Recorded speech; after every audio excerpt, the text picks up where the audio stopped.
This video should actually be pretty short and sweet, and what's nice about it is it fits along with what we did in section 2 really easily, very nicely. So we're going to be given some angle relationships, and then what we need to do from there is determine if any lines would be parallel based on their information given. So let's first go back and review section 2 from this unit. We use the following conditional statements. If two lines are parallel, then consecutive interior angles are supplementary. If two lines are parallel, then alternate exterior angles are congruent. If two lines are parallel, then, and this should be actually alternate interior, let me fix that, angles are congruent, and then corresponding angles are congruent. So these were all if-then statements. So then, what's different in 3.5?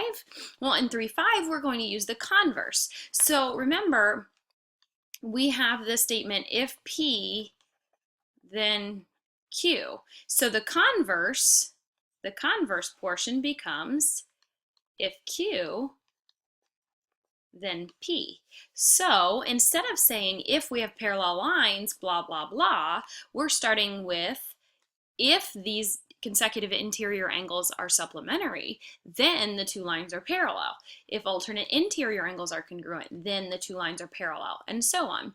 So what we need to do is see if they fit the name, do they fit the correct description, are they congruent or supplementary, and if they do, then our lines are parallel, and that's what we can say from there.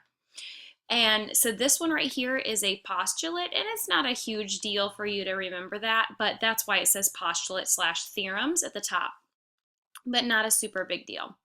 Okay, so I want you to draw this picture exactly the way that you see it, and you'll notice nothing is labeled as parallel, and that's because it's asking us to determine, based on these relationships, could we say that we have any parallel lines? Well, let's start with the fact that they're giving us 2 is congruent to angle 16. So angle 2 is here, angle 16 is here. Well, transversal would be A, because remember that's the line that they both go along. So 2 and 16, and they would be alternate exterior angles. So that would mean that line L is parallel to line M, and that is because of the converse, actually, so converse of the alternate exterior angles theorem, and theorem is abbreviated THM. So that's how we would decide that they are in fact parallel. Okay, so 7 plus 6 equals 180. So if we look at 7 and where 7 is, and then where 6 is, well, those are consecutive interior angles. So then we would say here L is our transversal, so A is parallel to B, so A is parallel to B, and that would be the converse of the not corresponding but consecutive interior angle, and this one is the postulate, so postulate. Okay? All right, so now we have the measure of angle 12 plus the measure of angle 11 is 180. So that would be these two right here. Well, even if there weren't any parallel lines at all, so let me just do something real quick. Let me get rid of this and actually this right here. I can get rid of all of that, and those two are still going to be supplementary. So for that reason, we can't say that any are parallel. So what we're going to do then actually is go to say that we would just say none. We can't actually tell if anything is parallel because those are going to be supplementary whether we have parallel lines or not. All right, so for number 4, angle 1 is congruent to angle 7. So same reasoning as our last one. Yes, they are congruent. However,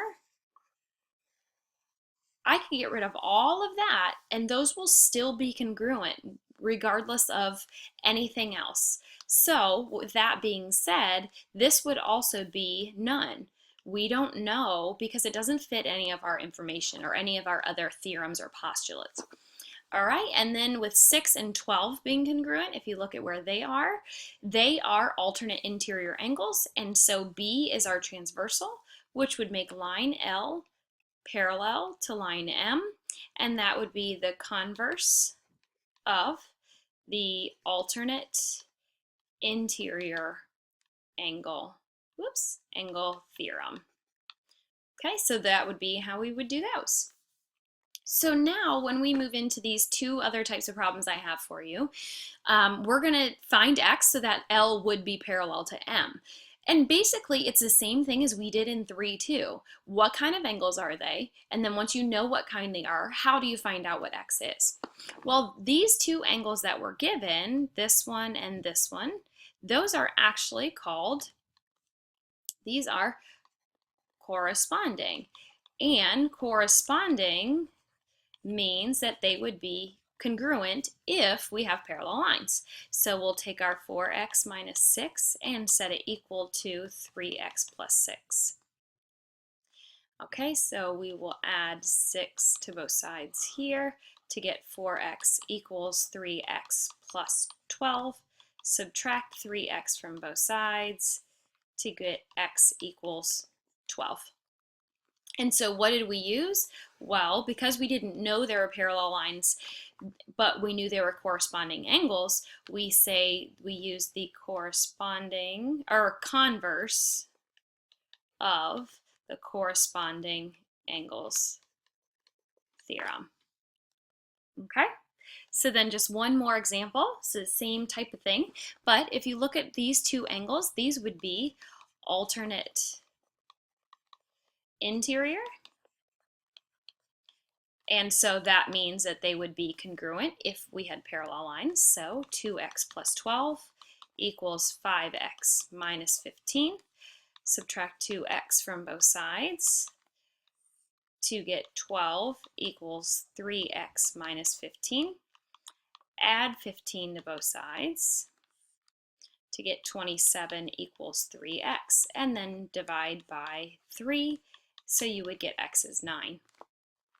And so there would be your answer. And the reason we could do that would be because they are alternate interior angles, so we use the converse of the alternate interior angle theorem. There you go. That's all there is to it. So make sure you come in with any questions that you have, and hopefully we should get through this pretty painlessly in class together.